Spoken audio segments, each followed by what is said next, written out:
Okay, so we're looking at Algebra 2, Section 1-6, and we're doing this as a part 2. So the last problem that we left off with this problem, and we talked about taking this section in here and simply writing it as 3x minus 12, making sure that this symbol goes exactly in that way, right? The greater than or equal to symbol goes on either side, and then we're going to put a -6 here and a +6 here. And then we ask ourselves the question, does this make sense? And this is going to inform us whether we have an or situation or an and situation. And since this doesn't make sense, it doesn't make sense for this number, whatever it is, to be less than -6 and at the same time greater than +6, we know that this is less than, or this is less than -6, or 3x minus 12 is greater than or equal to 6. And so that's how we'll proceed with the problem. We'll add 12 to both sides. Getting 6 is greater than 3x, or rather greater than or equal to 3x. And then finally we divide both sides by 3, and we get that 2 is greater than or equal to x, or, and then we have to do the other side. Again, adding 12 to both sides, we get that 3x is greater than or equal to 18, or better yet, x is greater than or equal to 6. And so we have this situation as an or because clearly x can't be less than 2 and greater than 6 as well. And finally, we have these absolute value inequalities that are not often really clear, but I want you to see why this actually does make sense to use the absolute value inequality situation. So to prepare for a job interview, we've got Megan, who researches positions and requirements and pay.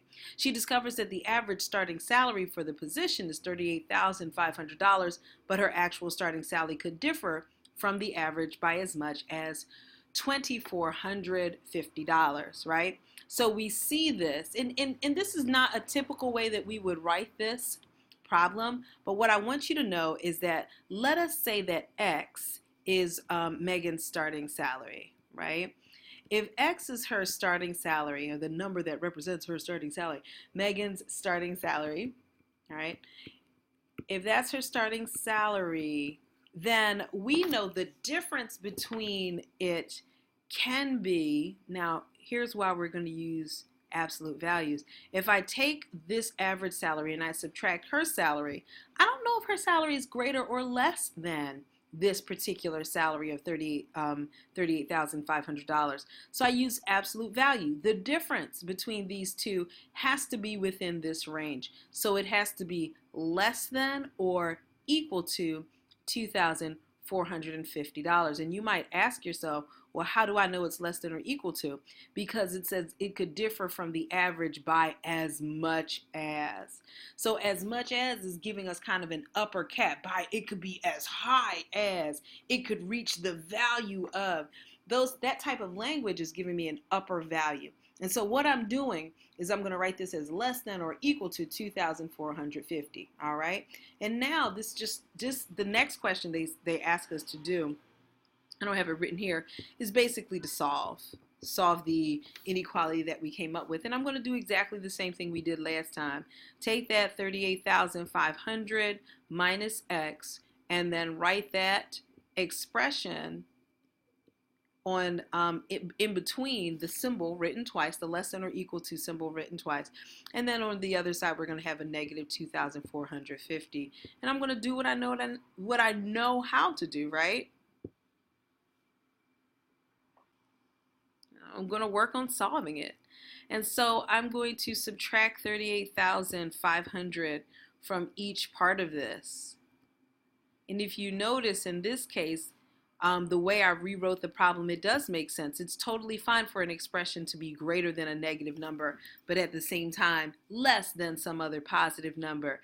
And so now I'm going to follow through with my problem. Let's see if I can do some math on the run here. And when I add these guys together, so I added those two together, that negative 2,450 to the negative 38,500, and I got negative 40,950. These guys ended up canceling each other out. I've got a negative x And these guys end up with a negative 36,050 over here. So what is this telling me? Well, first of all, I still need to solve. I need to get rid of this negative. And remember, whenever you divide or multiply an inequality by negative, all the signs flip. Swoop, delicious. All right, so there's those signs flipping. I'm going to highlight that in red just so it stays in your head. And so when you divide or multiply both sides of an inequality by a negative, the signs flip. And then beautifully, things are going to work out.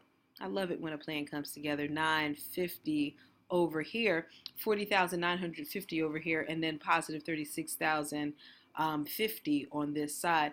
And so if you look, X is somewhere between these two. Notice that even though things are backwards, the signs are backwards, the signs are kind of backwards, and therefore the lower number is here and the higher number is here. This is definitely an and. I'm going to write this the correct way, or the more practiced way, where we write the lower number to the left and the higher number to the right. But what we had there wasn't wrong. It just wasn't standard. And so this is how we calculate the pay range of Megan as she's looking for a new job. Okay, so this brings us to the end of the chapter and to the end of this section. Obviously, let me know if you have any questions. Contact me, call me, let me know if I can help you in any possible way to understand or to make it clearer. Take it easy, and thanks. Bye-bye.